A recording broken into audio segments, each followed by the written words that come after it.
The train lurched to a stop at Ruby City, Idaho, and Louisa Danner felt her stomach twist with a fear that had nothing to do with motion sickness as she clutched the worn carpet bag containing everything she owned in this world, her fingers trembling against the frayed fabric while her heart hammered so loud she was certain every passenger could hear it.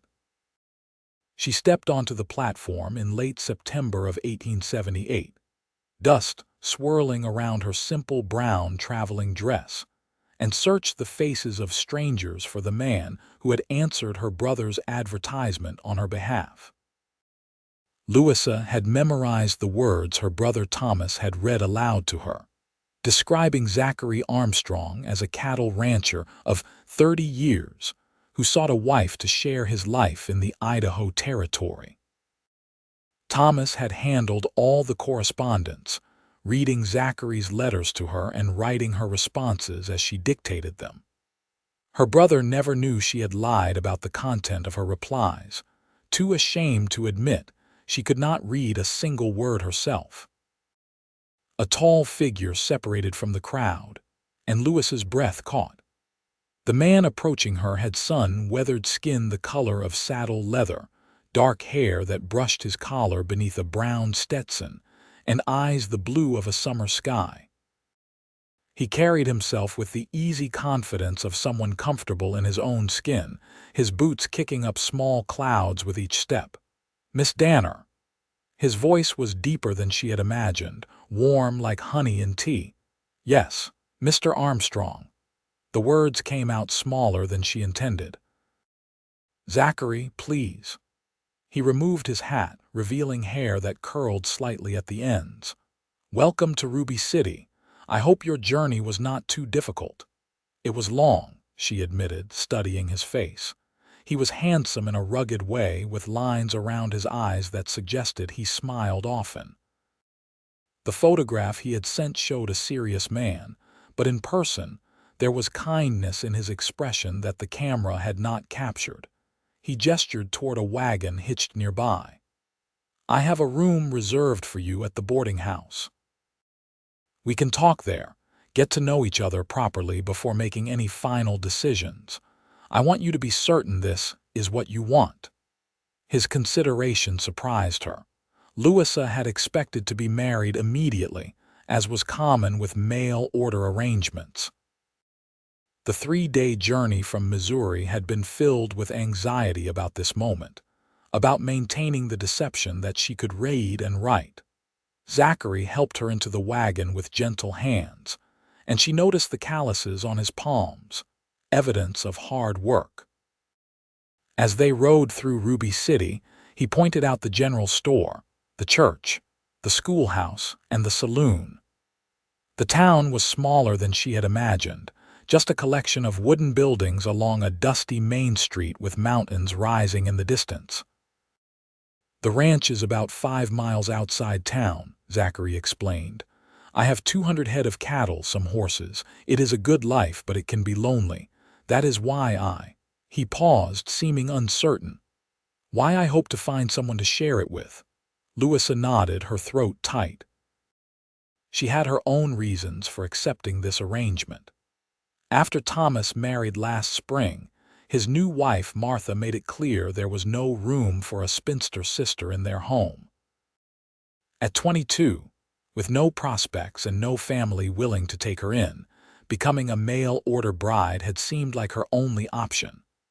The boarding house was run by a cheerful woman named Mrs. Henderson, who showed Louisa to a small but clean room on the 2nd floor. Zachary carried her bag up the stairs, setting it gently on the bed. "I will call on you tomorrow morning if that suits you," he said from the doorway. "Perhaps we could have breakfast together, talk about expectations." "That would be fine." Louisa watched him leave, admiring the breadth of his shoulders, the courteous way he tipped his hat to Mrs. Henderson on his way out. Alone in the room, she opened her carpet bag and pulled out the bundle of letters tied with string. They were all from Zachary, written over the past 4 months. She ran her fingers over the words she could not read, feeling the slight indentations where his pen had pressed into the paper. What secrets did these pages hold? What promises had he made that she knew nothing about? Sleep came hard that night. Louisa lay awake wondering how long she could maintain this pretense. What would Zachary think when he discovered she had been deceiving him? Would he send her back in disgrace? Morning brought bright sunshine and the smell of bacon frying downstairs. Louisa dressed in her best dress, a blue cotton that brought out her eyes and pinned up her honey-colored hair. She studied her reflection in the small mirror, seeing an ordinary woman with too many freckles and a mouth that was perhaps too wide. Why had a man like Zachary Armstrong needed to send away for a bride? He arrived promptly at 8, looking freshly shaved and wearing a clean shirt. They walked together to a small restaurant where the owner's wife served eggs and biscuits that melted on the tongue. Zachary asked about her journey, about Missouri, about her family. Louisa answered carefully, revealing that her parents had died when she was young, that Thomas had raised her, that she could cook and sew and manage a household. "Can you ride?" Zachary asked, cutting into his eggs. "A little." "Not well. I could teach you. It helps to be comfortable on a horse living on a ranch." He smiled and the expression transformed his face. "I could teach you a lot of things if you are willing to learn." Guilt twisted in her stomach. "I am sure there are things I could learn." Over the next week, they saw each other daily. Zachary showed her the ranch, a sprawling property with a sturdy 2-story house he had built himself. The house had glass windows, wooden floors, and a kitchen with a cast iron stove. It was far finer than anywhere Louisa had ever lived. "My mother's china is in that cabinet," Zachary said, gesturing to a hutch in the dining room. "She died 3 years ago. My father passed when I was 19. I have been running this place alone since then." "No siblings?" Louisa asked, trailing her fingers along the smooth dining table. "A sister, Margaret. She married a banker in San Francisco." Something in his voice suggested pain. "We do not correspond often." Louisa wanted to ask why, but sensed it was too soon for such personal questions. Instead, she explored the house, noting the empty rooms upstairs that might someday hold children. The thought made her blush. On the 8th day of her arrival, Zachary proposed properly. They were standing by the corral, watching the horses, when he turned to her with serious eyes. "Louisa, these past days have been the happiest I have known in a long time. You are kind and thoughtful, and I believe we could build a good life together. Would you do me the honor of becoming my wife?" She should have been honest then, should have told him the truth about her inability to read. But the words stuck in her throat, and instead she heard herself say, "Yes, Zachary, I will marry you." Relief and joy flooded his features. He took her hand, his thumb brushing over her knuckles. "I will do my best to make you happy, Louisa, I promise you that." They were married 3 days later at the small church in Ruby City, with Mrs. Henderson and the pastor's wife as witnesses. Louisa wore a simple cream-colored dress that Mrs. Henderson had helped her alter, and Zachary wore his best suit. When he slipped the gold ring onto her finger, she felt the weight of her deception like a stone in her chest. The wedding night was gentle and careful.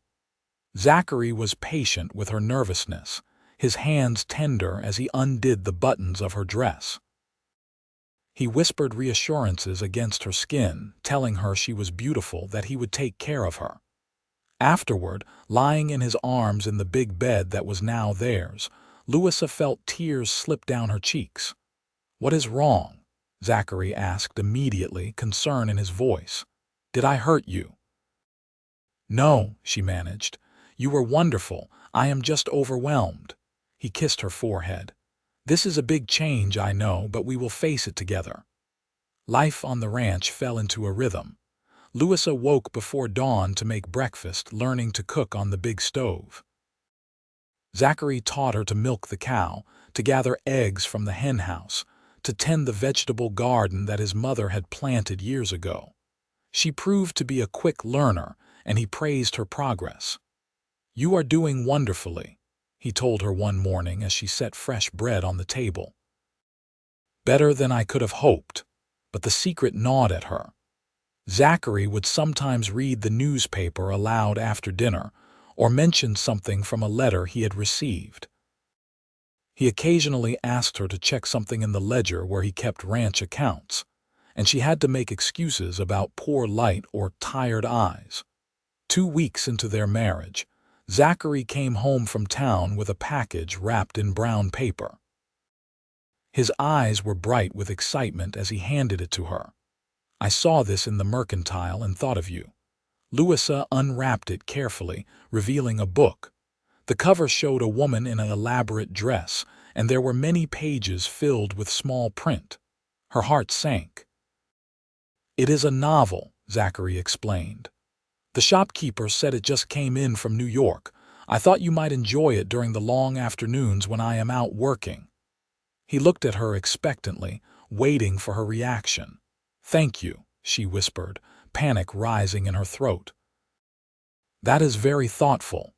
Over dinner, he asked if she had started reading it yet. Louisa claimed she wanted to finish mending his shirts first. The next day, he asked again. She said she had a headache. The day after that, she pretended the light was too dim. Finally, a week after receiving the book, Zachary found her in the kitchen crying. The novel sat unopened on the table beside her. "Louisa, what is troubling you?" He knelt beside her chair, taking her hands. "You have been sad for days. Please tell me what is wrong. Did I do something?" "Say something." The concern in his voice broke her. She could not continue lying to this good man who had shown her nothing but kindness. "I cannot read it," she choked out. "I cannot read any of it. I cannot read at all." Zachary stared at her, confusion clouding his features. "What do you mean?" "All those letters we exchanged. My brother Thomas wrote them for me. He read me your letters and wrote down what I told him to say. But I lied to him about what I wanted written. I was too ashamed to admit the truth." The words poured out in a rush. "My parents died when I was 7 before I learned more than a few letters. Thomas never sent me to school because he needed me to work. I never learned. I am sorry. I know I deceived you, and if you want to send me away, I will understand." She waited for anger, for disappointment, for rejection. Instead, Zachary was quiet for a long moment. Then he lifted her chin so she had to meet his eyes. "You thought I would send you away for this. I lied to you. You were ashamed and afraid. I can understand that." He brushed away her tears with his thumbs. "Louisa, I married you because of the woman I met here in Ruby City, not because of letters on paper. And if you cannot read, well, that is something we can fix. Fix, I can teach you." His voice was gentle but firm. "If you want to learn, I will teach you." Hope bloomed in her chest, fragile as spring flowers. "You would do that, of course. You are my wife. We are partners in this life." He stood, pulling her to her feet. "Come with me." He led her to his study, a small room off the parlor that she rarely entered. A desk sat beneath the window, and shelves lined the walls, filled with books and papers. Zachary rummaged in a drawer and pulled out fresh paper and a pencil. "We will start simple," he said, settling into the desk chair and pulling another chair close beside it. "The alphabet first. Do you know any letters?" "A few, the ones in my name." "Then we will build from there." He wrote a large letter on the paper. "This is A. It makes the sound at the beginning of Apple or Armstrong." They spent the rest of the afternoon on letters. Zachary was patient, repeating things without frustration when she forgot. He wrote out the alphabet and had her trace each letter with her finger, saying the sound aloud. When her hand cramped from gripping the pencil too tight, he massaged her fingers and told her she was doing well. "This will take time," he said as the sun began to set. "Learning to read is not something that happens overnight, but if you practice every day, you will get there." "Why are you being so kind about this?" Louisa asked, still half afraid he would change his mind. Zachary set down the pencil and turned to face her fully. "Because I care about you, Louisa. These past weeks, I have come to care very deeply. You work hard, you are thoughtful and clever, and you make this house feel like a home again. Whether you can read does not change any of that." That night, lying in bed, he pulled her close. "I want to try something," he murmured against her hair. "I am going to write you a letter, a real one just for you, and we will work on it together until you can read it yourself. What do you think? What will it say? That is the surprise. You will have to learn to read it to find out." Over the following days, Zachary kept his word. Every morning after breakfast, they spent an hour at the desk working on letters and sounds.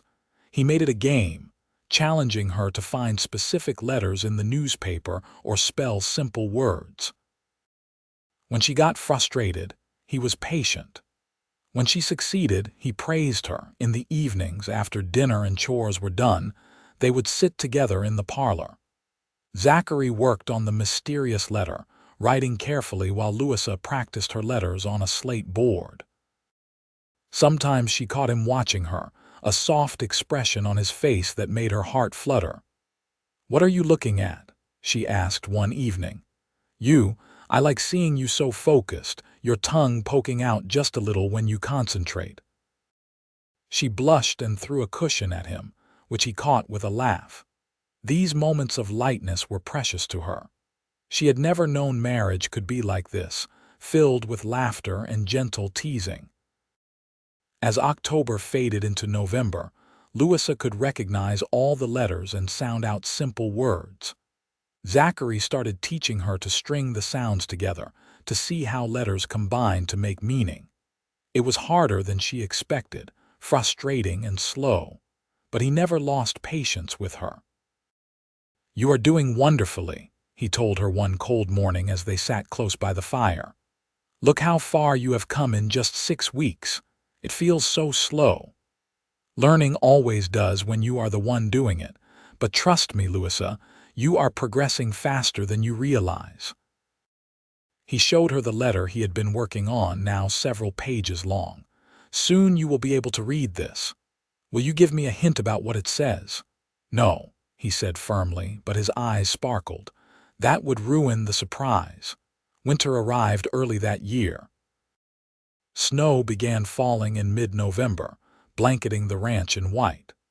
Zachary spent long days ensuring the cattle had shelter and feed, coming home with frost in his beard and ice on his coat. Louisa always had hot coffee waiting, and she had learned to make the beef stew he loved. On the nights when the wind howled too fierce for him to work outside, they spent extra time on her lessons. Zachary brought down books from his shelves, simple ones meant for children, and had her practice reading aloud. She stumbled over words, had to sound things out slowly, but gradually the symbols on the page began to make sense. "The cat sat on the mat," she read one evening, her voice halting but clear. When she finished the simple sentence, she looked up at Zachary with wonder. "I read that." "I actually read it." "You did." The pride in his voice made her eyes sting with happy tears. He pulled her into his arms, holding her close. "I am so proud of you, Louisa, so very proud." That night their lovemaking had a new intensity, born of shared accomplishment and growing affection. Afterward, Zachary traced patterns on her bare shoulder. "I have something to confess," he said quietly. Louisa stiffened, afraid. "What?" "When you first arrived, I was so nervous I barely slept the night before. I kept thinking you would take one look at me and get back on the train." He laughed softly. A 30-year-old rancher who barely leaves his property, who spends more time talking to cows than people. What woman would want that? She turned in his arms to see his face. "I thought the same thing, that you would see me and realize you had made a mistake. I am not pretty or accomplished or anything special. You are wrong." He cupped her face in his hands. "You are beautiful inside and out, and you are very special to me." She kissed him then, pouring all her growing feelings into it. When they finally pulled apart, both breathing hard, Zachary rested his forehead against hers. "I am falling in love with you, Louisa Armstrong. I thought you should know." Her heart swelled so large it felt like it might burst from her chest. "I am falling in love with you too." December brought a cold snap that froze the water in the horse trough solid. Zachary had to break ice every morning to let the animals drink. Louisa worried about him being out in such bitter weather, but he assured her the cattle needed tending no matter the temperature. One particularly brutal day, he came home shaking with cold. Louisa made him sit by the fire while she heated water for a bath. She helped him out of his frozen clothes and into the warm tub, then washed his back while he thawed. "I could get used to this treatment," he said, leaning into her touch. "You take care of everyone else," she replied, working soap through his hair. "Let me take care of you." Christmas arrived with clear skies and temperatures so cold the windows grew frost flowers on the inside of the glass. They spent the day together, trading simple gifts. Louisa had knitted Zachary a scarf from wool she had carded and spun herself. He gave her a beautiful shawl he had ordered from a catalog, soft and warm, but his real gift was the letter. He presented it to her that evening, several pages covered in his neat handwriting, sealed with wax. "I think you are ready," he said, placing it in her hands. "Take your time, I will help if you get stuck." Louisa's hands trembled as she broke the seal. The first word was easy, "Louisa." Then, "My dearest Louisa."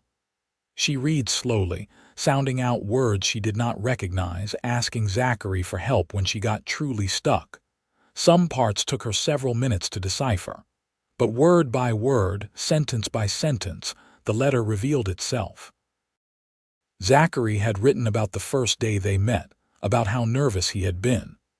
He described what he had noticed about her: her kind eyes, her gentle voice, the way she had clutched her carpet bag like a lifeline.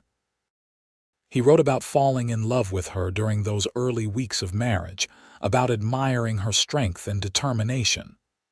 "You face each challenge with courage," the letter read, "even when you are afraid. You work hard without complaint. You have brought light and warmth to this house, to my life. I was merely existing before you came. Now I am truly living." Louisa's vision blurred with tears. She blinked them away and kept reading. "When you told me you could not raid, my heart broke not for myself but for you, for all the stories and knowledge that had been kept from you through no fault of your own. Teaching you to read has been one of the greatest joys of my life. Watching you struggle and persist and succeed has made me love you even more deeply." The letter went on for several more paragraphs, detailing small moments they had shared, things she had said that made him laugh, the way she hummed while cooking. It ended with a declaration that made her sob. "I love you, Louisa Armstrong, with all that I am and all that I have. You are the finest thing that has ever happened to me, and I thank God every day that you came into my life. Forever yours, Zachary." She finished reading and looked up to find him watching her with tender eyes. "You read the whole thing?" "I did." She wiped at her tears. "Oh, Zachary, this is the most beautiful thing anyone has ever done for me." He pulled her into his lap, holding her while she cried happy tears against his chest. "You earned it by working so hard. I am proud of you, and I meant every word I wrote." That night marked a turning point in their relationship. The love they had been carefully building burst into full bloom. They talked late into the night about their hopes and dreams, about the life they wanted to build together. Zachary confessed that he wanted children, a house full of them if God blessed them that way. Louisa admitted she had always wanted a family, people who belonged to her and she to them. "We will make our own family," Zachary promised. "You and me and whoever else comes along." Winter deepened, but the Armstrong house was warm with love. Louisa continued her reading lessons, growing stronger and more confident with each passing day. By January, she could read the newspaper haltingly but with comprehension. By February, she was working her way through one of Zachary's simpler books. "You will be reading Shakespeare before you know it," he teased one evening. "Let us not get ahead of ourselves." "I am still struggling with this ranching manual." They were sitting close on the sofa, Louisa reading aloud while Zachary listened. She stumbled over a technical term and he helped her sound it out. Outside, snow fell softly, blanketing the world in silence. In March, Louisa woke feeling queasy. She barely made it outside before losing her breakfast. Zachary found her leaning against the porch rail, pale and shaking. "Are you ill?" His hand was cool against her forehead. "No fever. I do not think I am sick." She met his eyes, seeing the moment understanding dawned. A baby. His voice was hushed with wonder. "Maybe. It is early yet, but I think so." Zachary let out a whoop of joy that probably scared the chickens. He picked her up and spun her around, then immediately set her down looking worried. "Sorry, should I not have done that? Will it hurt the baby?" Despite her lingering nausea, Louisa laughed. "I think the baby will be fine." His hand settled on her still flat stomach, reverent and gentle. "A baby, our baby." The pregnancy progressed normally. Louisa suffered through morning sickness that lasted well into the afternoon. But Zachary was endlessly patient, bringing her crackers and ginger tea, rubbing her back when she was miserable. As her belly grew, he insisted she rest more, taking on extra chores so she would not overtire herself. "I am pregnant, not an invalid," she protested one day when he tried to carry a basket of laundry for her. "I know, but let me help anyway. Please." He looked at her with such hopeful eyes that she could not refuse. Through it all, they continued her reading lessons, though they often ended with Louisa falling asleep against Zachary's shoulder, exhausted from growing a new life.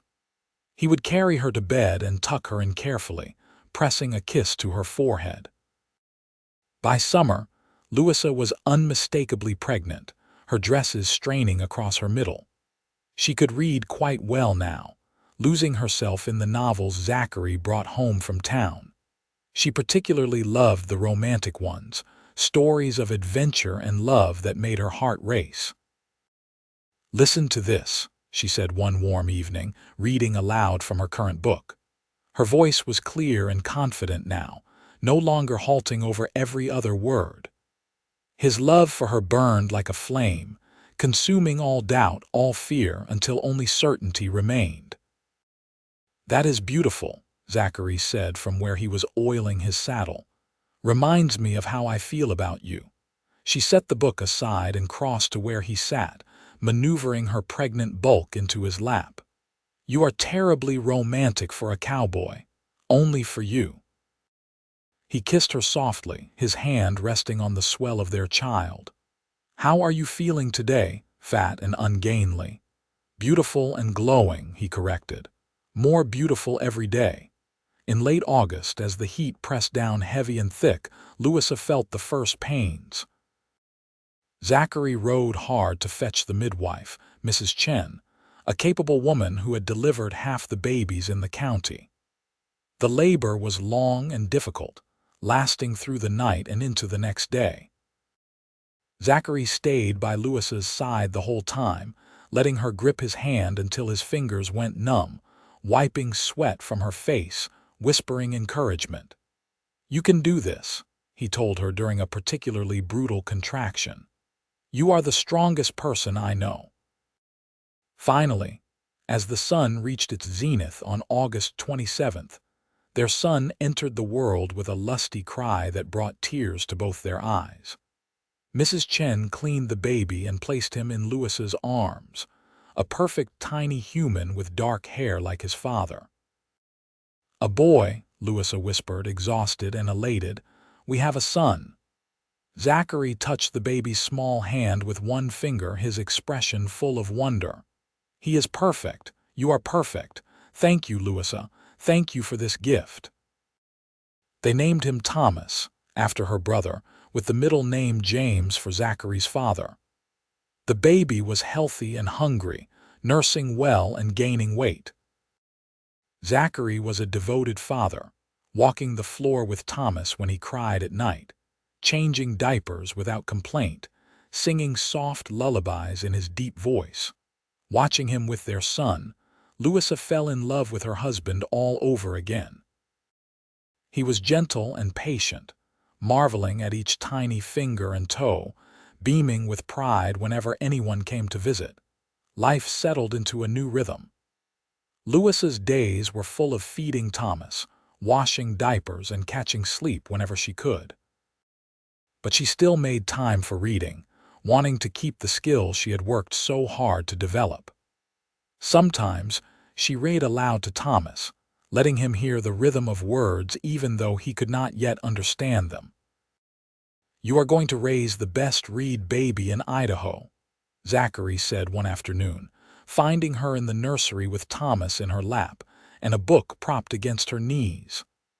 "I want him to love books the way I've come to love them," she said. "And I never want him to feel ashamed for not knowing something, the way I did." Zachary knelt beside the rocking chair, putting his arms around both of them. "He will grow up knowing he is loved and valued no matter what, just like his mother." As autumn painted the mountains in gold and crimson, the Armstrong family thrived. Thomas was a happy baby, quick to smile and curious about everything. Louisa had regained her strength and was back to managing the household, though Zachary still insisted on helping more than he had before the baby came. One cool September evening, exactly a year after Louisa had first arrived in Ruby City, Zachary came home with another package. She eyed it suspiciously. "Not another book I cannot read, I hope. Open it and see." Inside was a leather-bound journal, blank pages waiting to be filled. Louisa looked at him questioningly. "You can read now," Zachary said. "I thought perhaps you might want to learn to write better as well. Your letters have improved, but writing takes practice just like reading." He produced a fine pen from his pocket. "I thought you might enjoy keeping a journal, recording your thoughts and Thomas's milestones. Someday he might like to read about his early days." Louisa turned the journal over in her hands, running her fingers across the smooth leather. A year ago, such a gift would have filled her with shame and dread. Now it filled her with excitement. "Will you help me?" she asked. "With the writing, always." He sat beside her at the kitchen table, showing her how to hold the pen properly, how to form letters that were clean and legible. "Start simple. Write about today." She dipped the pen in ink and carefully formed the words. "Today my husband gave me a journal. I am happy." "Perfect," Zachary said, reading over her shoulder. "Keep going." They spent the evening writing together, Zachary helping her spell difficult words, praising her progress. Thomas slept peacefully in his cradle while his parents bent over the journal, building Louisa's skills one sentence at a time. Over the following months, Louisa wrote in the journal regularly. She recorded the weather, what she cooked for dinner, the funny things Thomas did as he grew. She wrote about her feelings, her gratitude for Zachary, her joy in their small family. The act of putting words on paper felt powerful, like she was claiming space in the world that had once been denied to her. Winter came again, the second one of their marriage. They celebrated Thomas's first Christmas with simple gifts and much laughter. The baby was walking now, toddling around the house and getting into everything. Zachary had to move his books to higher shelves after Thomas tried to eat a valuable first edition. "He takes after his mother," Zachary joked, "always hungry for knowledge." On New Year's Day of 1880, Louisa wrote in her journal, "2 years ago I was alone and afraid, with no prospects and no hope. Today I have a husband who loves me, a beautiful son, and skills I never dreamed I would possess." I can read, I can write. I am building a life I am proud of. Thank you, God, for bringing me to Ruby City. Thank you for Zachary's patience and love. I am blessed beyond measure." That night, after Thomas was asleep, she showed the entry to Zachary. He read it silently, then pulled her into his arms. "I am the blessed one," he murmured. "You have given me more than I ever hoped for. A true partner, a family, a reason to look forward to each new day." "We have given each other those things," Louisa corrected. "This life we have built, we built it together." They stood there in the quiet house, holding each other, grateful for the journey that had brought them to this moment. Outside, snow fell softly, covering the ranch in white. The cattle were safe in the barn, the horses fed and watered, the chickens roosting peacefully. Inside, their son slept soundly, unaware of how much he was loved. Spring brought new calves and the back-breaking work of roundup. Zachary hired 2 ranch hands to help with the increased workload, young men from town who boarded in the barn and took their meals at the house.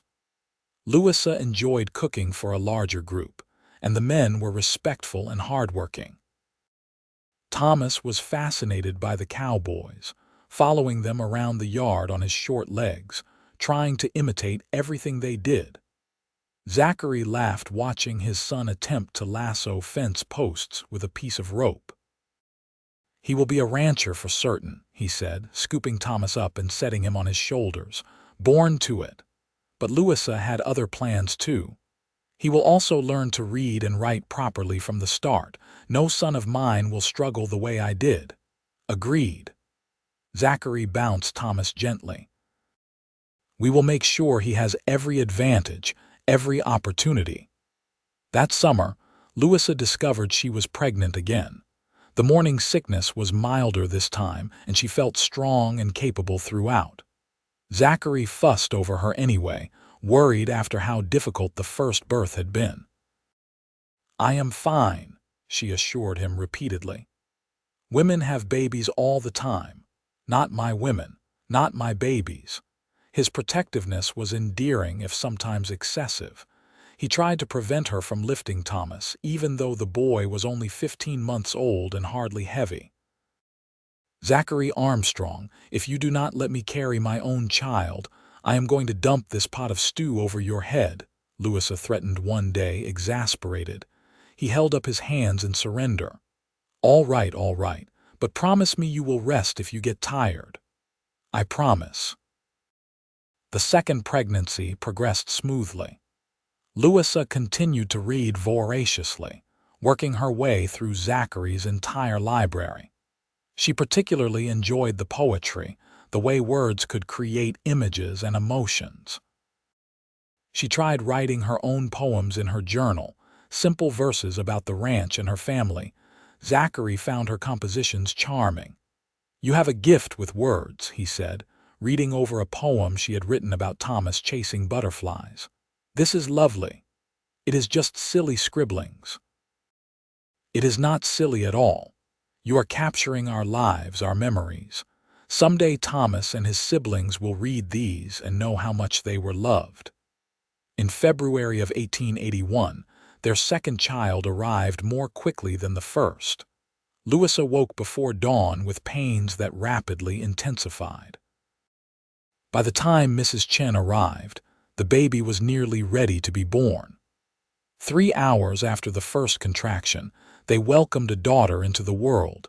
She had Louisa's honey-colored hair and Zachary's blue eyes, a perfect combination of both parents.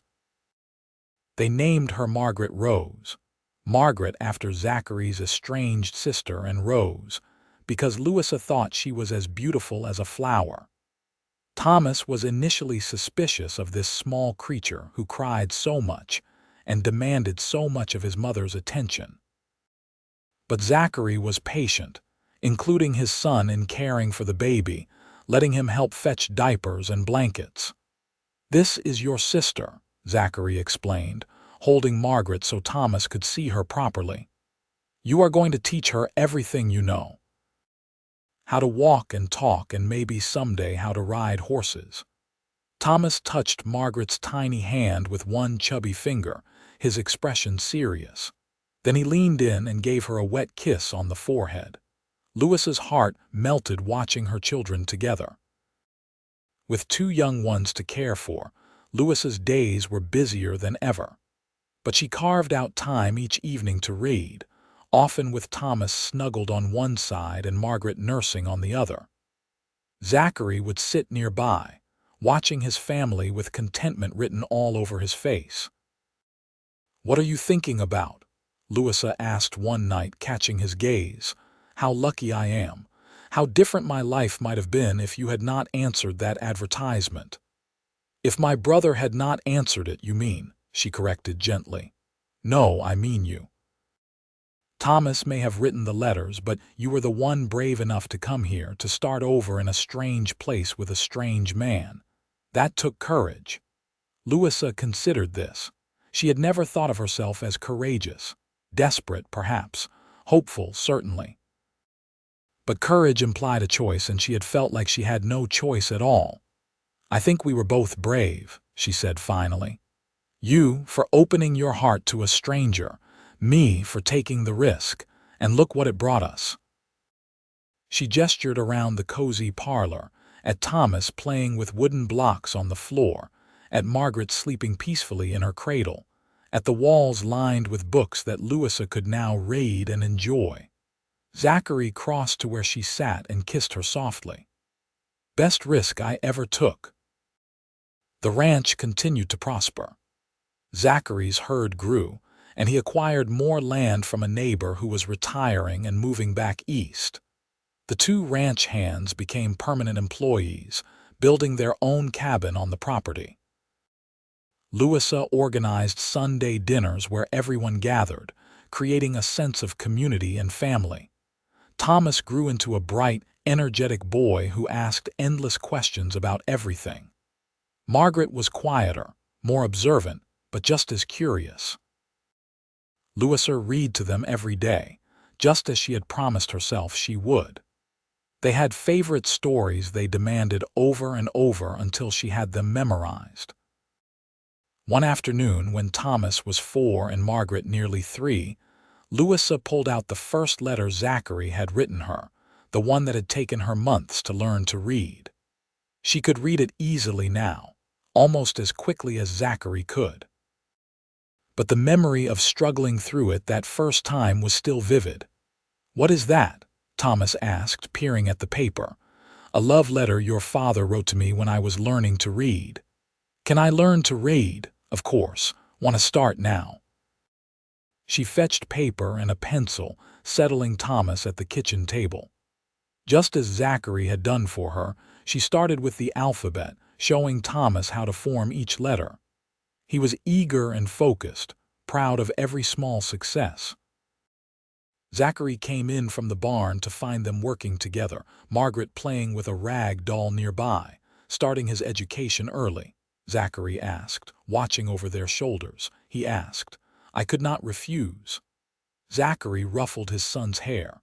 "That is my boy, always wanting to learn new things." Over dinner that night, Thomas proudly showed his father the letters he had learned. Zachary made a grand fuss over them, praising each one extravagantly. Margaret demanded to learn too, though she was really too young yet. Still, Louisa gave her paper and a pencil, letting her scribble to her heart's content. "I never thought I would be teaching my children to read," Louisa said later, after the kids were in bed. "Given that I could not read myself until a few years ago, you are a wonderful teacher. Patient and encouraging, just like you needed someone to be with you." Zachary pulled her close on the sofa where they sat.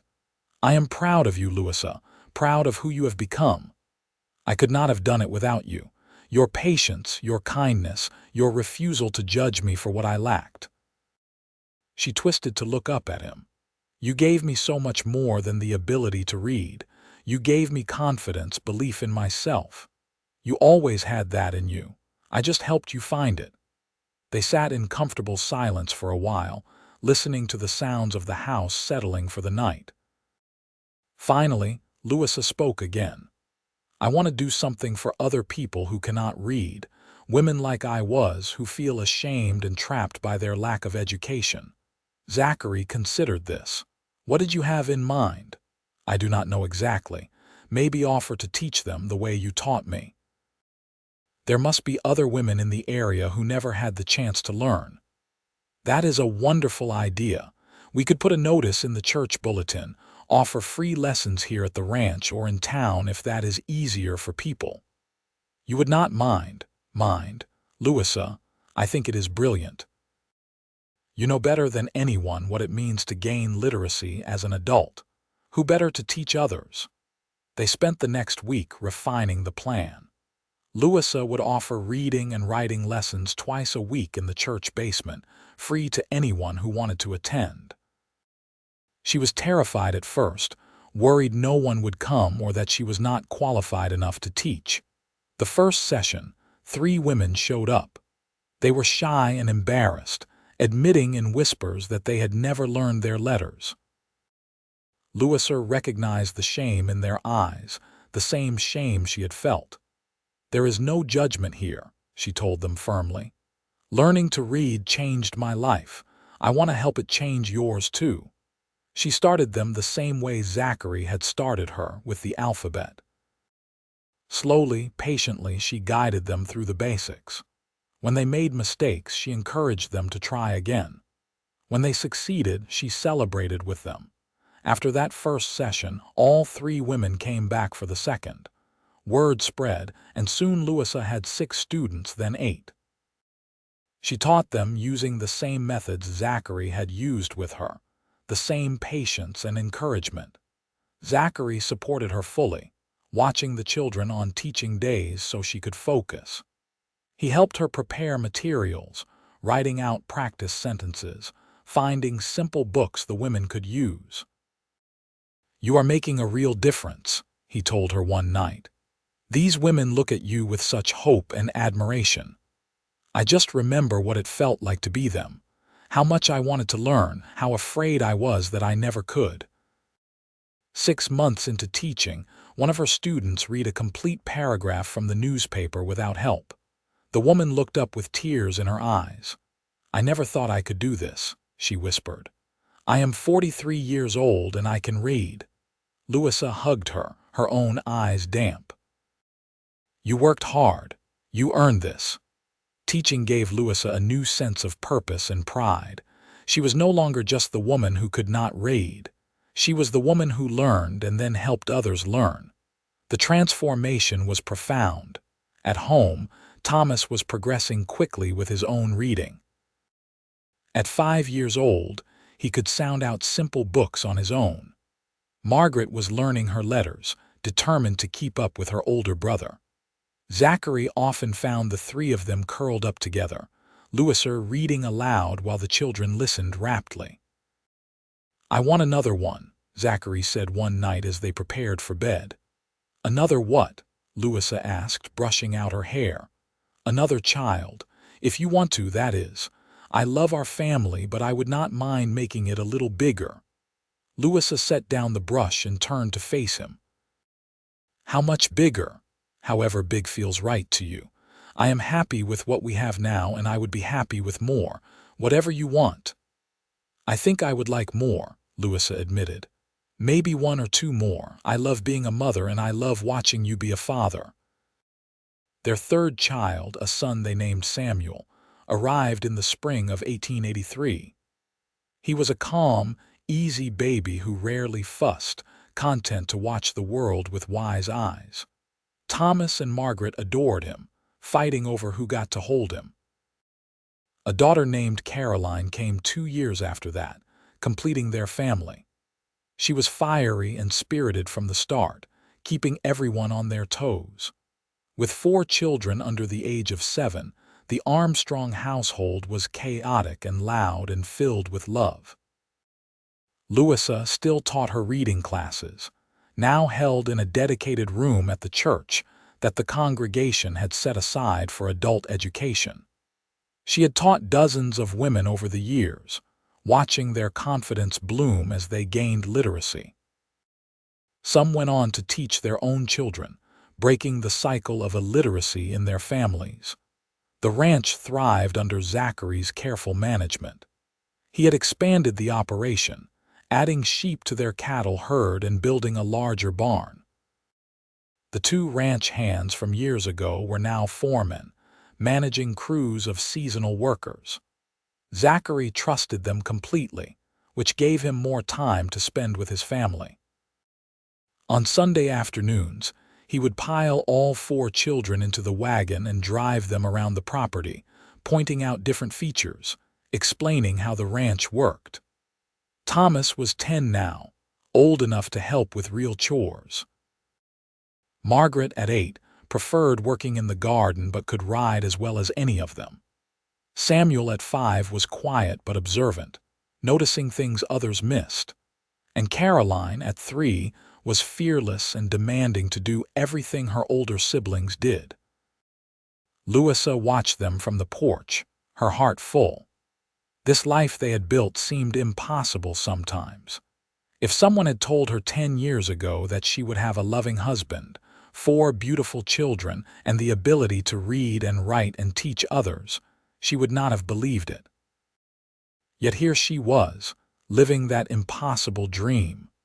One evening in late summer of 1888, after the children were finally asleep and the house was quiet, Louisa pulled out her journal. It was her 5th volume now, the others carefully stored on a shelf in the bedroom. She had written about everything: pregnancies and births, Thomas's first day of school, Margaret's talent for drawing, Samuel's love of animals, Caroline's stubborn independence. She opened to a fresh page and began to write.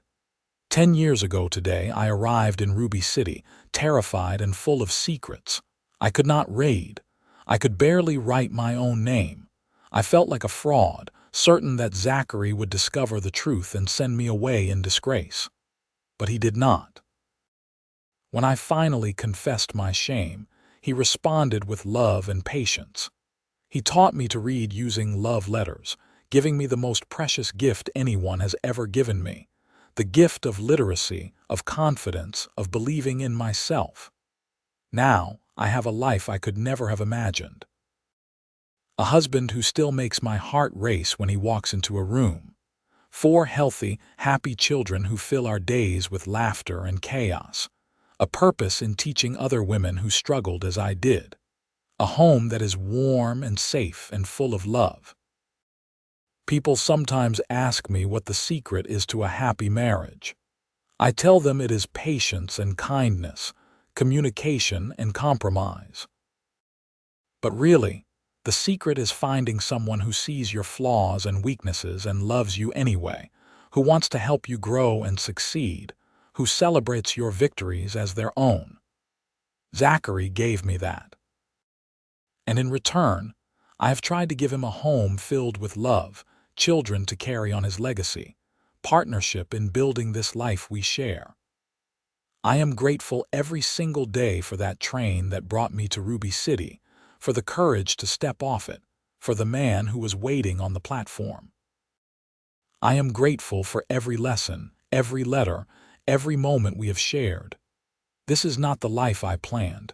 It is so much better. She set down the pen and looked up to find Zachary in the doorway, watching her with that same tender expression he had worn the first time she successfully read his letter. "How long have you been standing there?" she asked. "Not long. I hate to interrupt when you are writing." He crossed to her and read over her shoulder. "Is that about today?" "About 10 years ago today, actually. The day I arrived." Zachary pulled her to her feet and into his arms. "Best day of my life when you stepped off that train. Well, tied with the days our children were born. But definitely in the top 5. Louisa laughed, wrapping her arms around his neck. "Only top 5. I am ranking individual days. If I ranked whole periods of time, the past 10 years would be number 1 by a mile." He kissed her softly. "I love you, Louisa Armstrong. More today than yesterday, less than tomorrow." That was poetic. "Have you been reading my romance novels?" "Maybe," he grinned, unrepentant. They are actually quite good. I see why you like them." They swayed together in the quiet kitchen, no music but the rhythm of their hearts. Through the window, stars glittered in the vast Idaho sky. Somewhere in the house, one of the children cried out briefly in their sleep, then settled again. "You ever regret it?" Zachary asked quietly. "Answering that advertisement, coming all this way?" "Never, not once." She pulled back to look at him. "Do you regret placing it?" "My only regret is that I did not do it sooner, so we could have had more time together." He cupped her face in his work-roughened hands. "Thank you for taking a chance on a lonely rancher. Thank you for letting me teach you, for working so hard, for building this life with me. Thank you for being patient, for seeing past my shame to the person I could become, for loving me." They stood there, holding each other in the kitchen that had seen 10 years of meals and lessons and laughter. Outside, the ranch stretched out under the stars, their land, their legacy to pass to their children. Inside, 4 young ones slept peacefully, safe and loved and given every opportunity. Louisa thought about the woman she had been, clutching her carpetbag on the train platform, terrified and desperate. That woman felt like a stranger now. She had grown so much, learned so much, become so much more than she had ever thought possible. And it had all started with a patient cowboy and his love letters. Years continued to pass in a gentle rhythm of seasons and milestones. Thomas grew into a responsible young man who shared his father's love of ranching. He took over more of the daily operations, giving Zachary time to focus on expansion plans and spending more time with his younger children. At 18, Thomas was well-read and thoughtful, often found with a book during rare moments of rest. Margaret discovered a passion for teaching, working alongside her mother with the adult literacy program. At 16, she had patience and grace beyond her years, able to put nervous students at ease. Louisa watched her daughter with pride, seeing her own journey reflected and transformed. Samuel became the ranch's horse expert, gentle and intuitive with the animals. At 13, he could calm the most skittish horse, train the most stubborn colt. He was quiet but deeply feeling, often expressing emotions through his work with the horses that he could not put into words. Caroline, at 11, was still the firecracker of the family. She declared she would be the first female rancher in Idaho, running her own operation someday. Zachary did not doubt it for a moment. She rode better than her brothers, roped better than the hired hands, and feared nothing. The Armstrong Ranch was one of the most successful in the region now. Zachary had built a reputation for quality cattle and honest dealing. People came from all over to buy his stock, knowing they were getting the best. But success had not changed the essential nature of their family. They still gathered for meals, still read together in the evenings, still valued education and kindness and hard work. Louisa's reading program had expanded beyond what she ever imagined. She now had volunteer teachers working with her, women she had taught who wanted to pass on the gift they had received. They held classes in 3 different locations, reaching women across the county. Louisa had even written a simple primer, specifically designed for adult learners, which was being used in similar programs across Idaho and Montana. "You have created something remarkable," Zachary told her one evening as they reviewed the program's records. "You are changing lives, Louisa." "We are changing lives," she corrected. "I could not do any of this without your support. All I do is watch the children occasionally and build extra shelves for your books. You are the one doing the real work." She leaned over and kissed his cheek. "You do much more than that, and you know it." At 58, Zachary had silver threading through his dark hair, and lines had deepened around his eyes. But he was still strong and vital, still working the ranch every day. He looked at Louisa with the same love he had shown her 20 years ago, perhaps even deeper now for all they had shared. Louisa at 42 had lines of her own, marks of years spent laughing and worrying and living fully. Her honey hair had streaks of gray, and her hands bore the calluses of hard work. But she felt more beautiful than she had at 22, because she knew her worth now. She was confident and capable, no longer the frightened woman who had stepped off the train. One spring morning, Louisa received a letter from Missouri. The handwriting was shaky but familiar, her brother Thomas. She sat down at the kitchen table to read it, her heart pounding with sudden anxiety. They rarely corresponded, just occasional updates every few years. The letter brought sad news. His wife Martha had passed away after a brief illness, but it also brought unexpected news. Thomas was sick himself, and he wanted to see her one more time before he died. Louisa read the letter twice, emotions churning. Thomas had raised her after their parents died, but he had also kept her from school, kept her ignorant. Their relationship was complicated. Zachary found her still sitting at the table an hour later, the letter in her hands. "What is wrong?" He saw her expression and immediately pulled a chair close. She handed him the letter. He read it quickly, then covered her hand with his. "What do you want to do?" "I do not know. I should want to go see him, should I not? He is my brother and he is dying. But I am angry with him still, after all these years. Angry that he kept me from learning, that he made me feel worthless. That anger is justified. He did keep you from opportunities you deserved." Zachary paused, choosing his words carefully. "But he also kept you fed and housed when he did not have to. And if he had sent you to school, maybe you would have stayed in Missouri, met someone there. We might never have found each other." Louisa had not considered that. "I suppose that is true. I am not saying you should forgive him. That is your choice alone. But if you think you might regret not saying goodbye, then you should go. I will come with you, or you can go alone.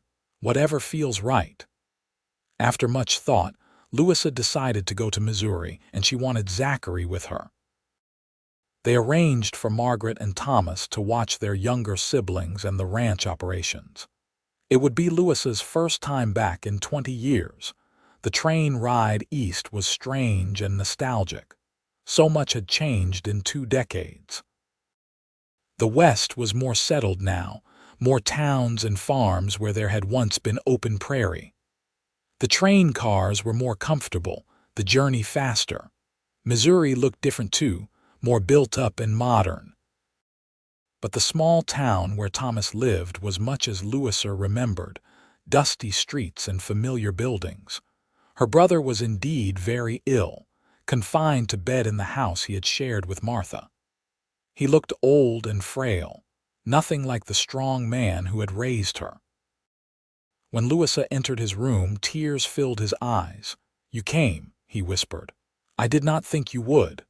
"I almost did not," Louisa admitted, sitting in the chair beside his bed. Zachary stood behind her, a comforting presence. "I have been angry with you for a long time. I know. You have every right to be." Thomas coughed, a rattling sound that spoke of his illness. "I failed you, Louisa. I kept you from school because I needed you to work, but that was selfish. You deserved an education." "Yes, I did." Louisa would not let him off easily. "Do you know how ashamed I felt? How worthless, being unable to read. I am sorry. I am so sorry."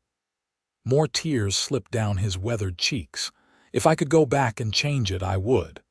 They talked for hours that day and the next, clearing the air of 20 years of resentment and hurt. Thomas explained how overwhelmed he had been, a young man suddenly responsible for a child. How he had made choices based on fear and desperation. How he had convinced himself that Louisa did not need book learning, that she would just marry and keep house anyway. "But I should have given you the choice," he said hoarsely. "Should have let you decide for yourself." "Yes, you should have." Louisa paused, then added, but I want you to know that despite everything, my life turned out well, better than well. I have a wonderful husband who taught me to read and write. I have 4 children who are being educated properly. I teach other women who were denied literacy like I was. I am happy." Relief flooded Thomas's face. "I am glad, so glad. I worried about you, especially after I heard you became a mail-order bride. I was afraid I had forced you into something terrible. You did not force me. I made my own choice."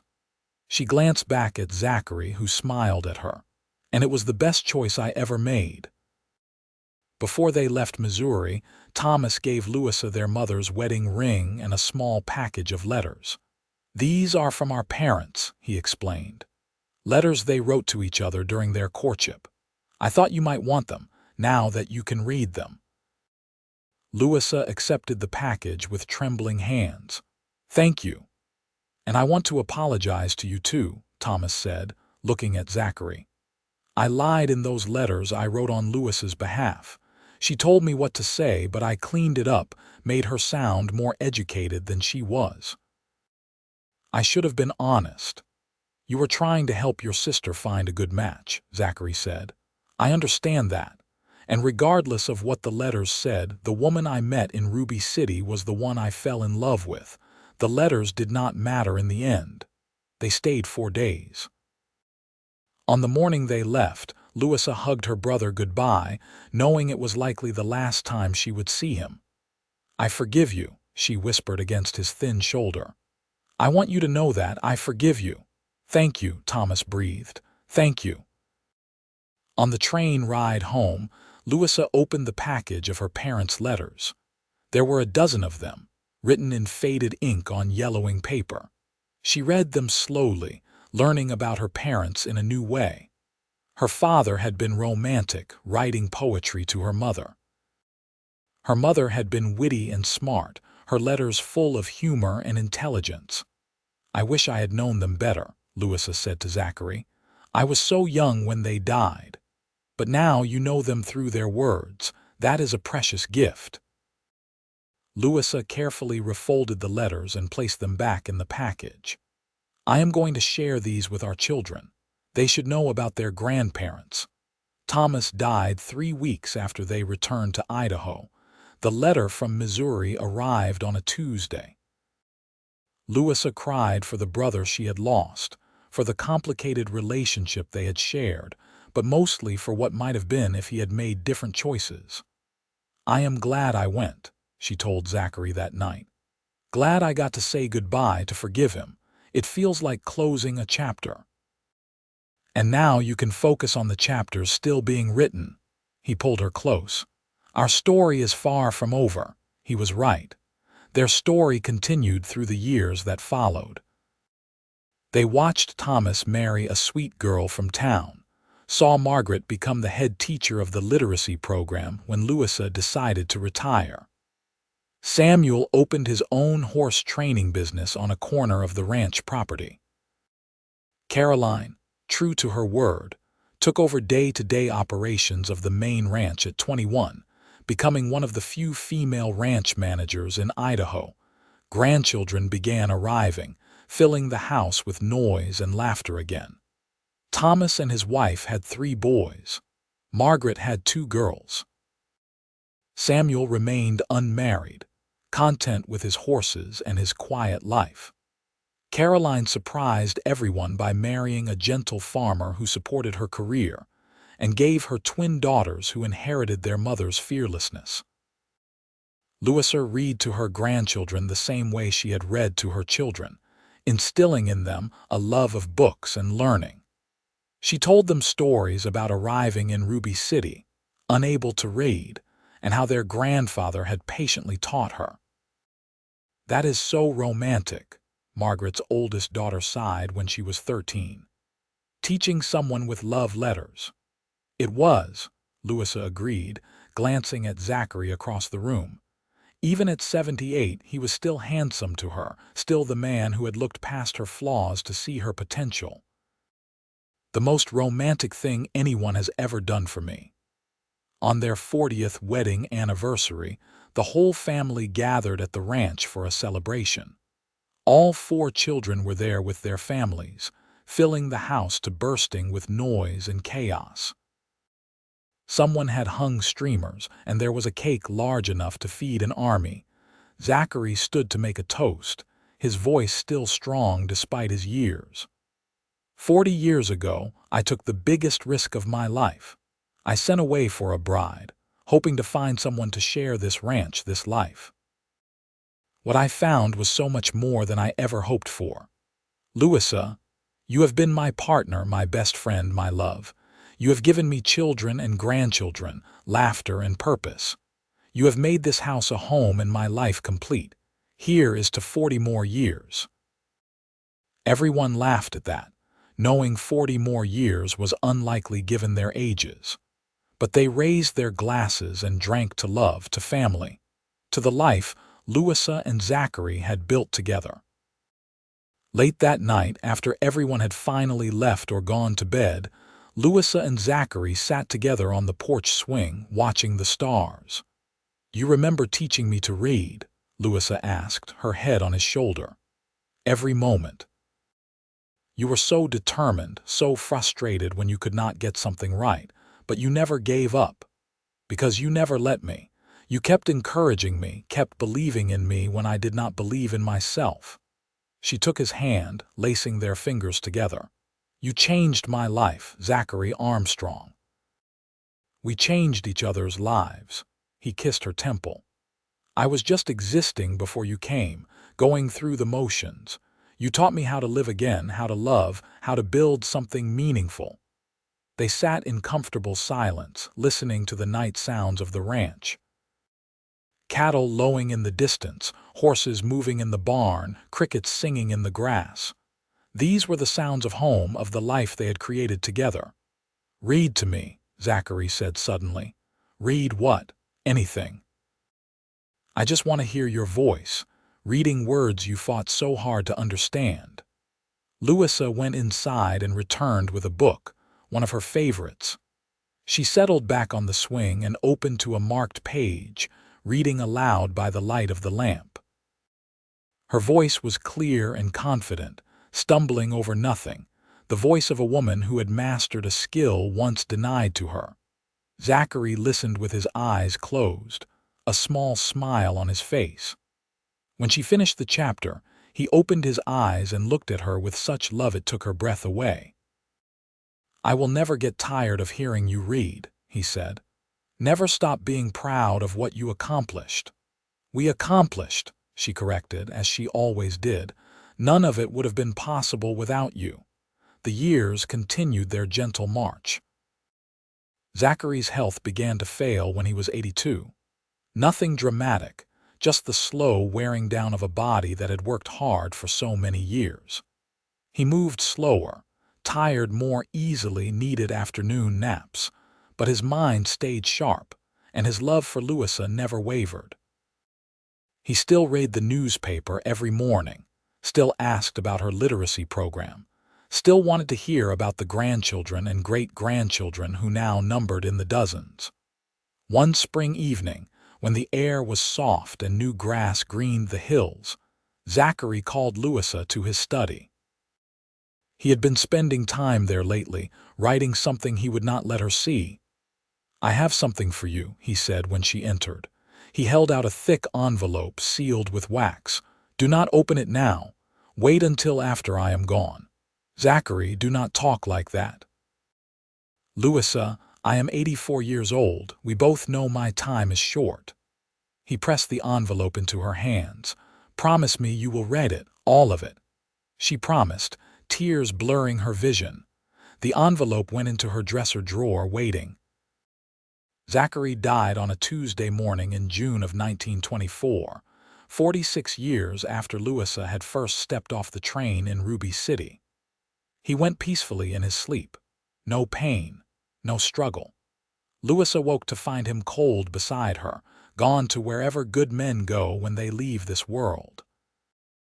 The funeral was huge, attended by everyone whose lives Zachary had touched over his long life. He had been respected and loved, a pillar of the community.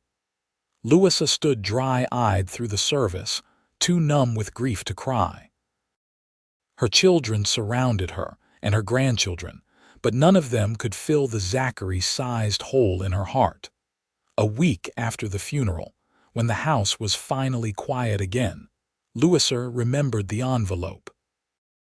She retrieved it from her drawer and settled in Zachary's chair in his study, surrounded by his books and his smell, and broke the seal.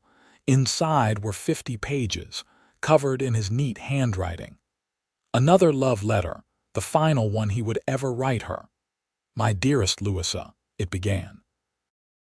"If you are reading this, I have left you, though not by choice. Death is the only thing that could separate us, and even that cannot truly part us. You will carry me in your heart, as I have carried you in mine all these years. I want you to know that loving you has been the greatest joy and privilege of my life. From that first moment on the train platform, when you looked so scared and brave at the same time, I knew you were someone special. I did not know then that you would become the center of my world, the reason I woke each morning with gratitude. You remember when you finally told me you could not read? You were so afraid, so certain I would reject you. But Louisa, I had already fallen in love with you by then. Your ability to read or not read made no difference to who you were: kind, hardworking, intelligent, beautiful. I saw all of that, regardless of your education. Teaching you to read was my joy, not my burden. Watching you struggle and persist and finally succeed filled me with such pride. And seeing what you did with that knowledge, how you turned your pain into purpose and taught other women, that made me proud beyond words. You have been the most remarkable wife, mother, grandmother. You have built something lasting and meaningful with your literacy program. You have raised children who are good and capable and kind. You have created a home filled with love and laughter and books. I know you will grieve me, but please, my love, do not grieve too long. You have too much left to give this world. Keep teaching, keep reading, keep sharing your gift with others. Live fully, laugh often, love the family we created together. I am not afraid of death because I know I have lived well. I have loved deeply and been loved in return. I have built something meaningful. I have left the world better than I found it, and so have you. When your own time comes, whenever that may be, I will be waiting. And we will have eternity to share all the stories, all the words, all the love we could not fit into one lifetime. Forever yours in this life and whatever comes after, Zachary. Louisa cried then, great heaving sobs that shook her whole body. She cried for the love she had lost, for the man who had changed her life, for the empty years ahead without him. But she also cried with gratitude for the years they had shared, the life they had built, the love that had sustained them both. When the tears finally stopped, she read the letter again. Then once more. By the third reading, she could hear his voice in the words. Imagine him sitting across from her, saying these things with that gentle look in his eyes. She would keep this letter with the very first one he had written, the one she had labored so hard to read. Together they bookended their love story, from beginning to end. Louisa lived another 12 years after Zachary died. She continued teaching until she was 90, finally retiring when her eyes grew too weak to read for long stretches. The literacy program continued without her, run by her students and her daughter and her granddaughters, reaching hundreds of women across Idaho and beyond. She spent her final years surrounded by family, reading to great-grandchildren who climbed into her lap, telling stories about the patient cowboy who had taught her with love letters. She made sure every child in the family knew how to read, how precious and powerful that skill was. On a warm September evening in 1936, 58 years to the day after she had first arrived in Ruby City, Louisa died peacefully in her sleep. She was 90 years old, had lived a full and remarkable life. They buried her beside Zachary on a hill overlooking the ranch. The whole family gathered, spanning 4 generations. Margaret read from one of Louisa's journals, passages that captured her mother's journey from illiterate bride to beloved teacher. "She left us an incredible legacy," Margaret said, her voice breaking with emotion. "Not just in the family she raised, but in the hundreds of women she taught. She proved that it is never too late to learn, never too late to change your life." After the service, Margaret's granddaughter, a bright girl of 8, approached the graves with a book.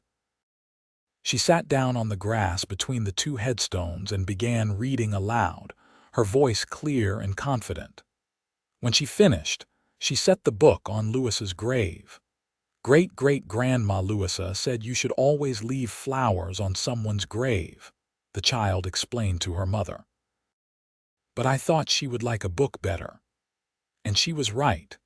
Louisa would have loved that tribute far more than any flowers. A book, representing knowledge and learning and all the possibilities that literacy unlocked. A book, like the ones Zachary had surrounded her with, teaching her not just to read but to believe in herself. The Armstrong Ranch continued for generations, run by Louisa and Zachary's descendants. The house was preserved, turned into a small museum dedicated to their love story and the literacy program Louisa had founded.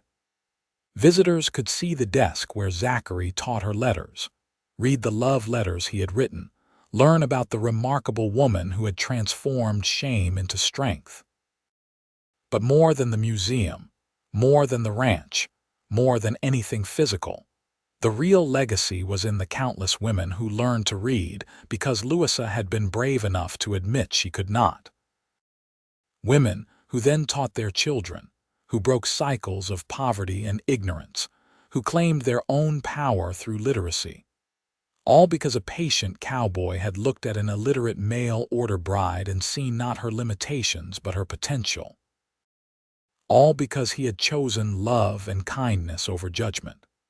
All because he had taught her with patient hands and encouraging words and letters that said, "I love you" in the language she was learning to speak.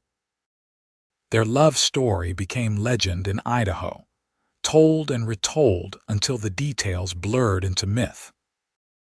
But the heart of it remained true. 2 people who had found each other against long odds, who had built a life of meaning and purpose, who had loved each other across decades with a constancy that never wavered. And every woman who learned to read in the program Louisa founded, every child who was taught their letters by parents who valued education, every family that broke free from illiteracy, they were all part of that legacy. They were all living proof that love and patience and determination could transform lives. The story of the mail-order bride who could not read and the patient cowboy who taught her with love letters lived on, inspiring new generations to believe that it was never too late to learn, never too late to change, never too late to find love that would last a lifetime and beyond.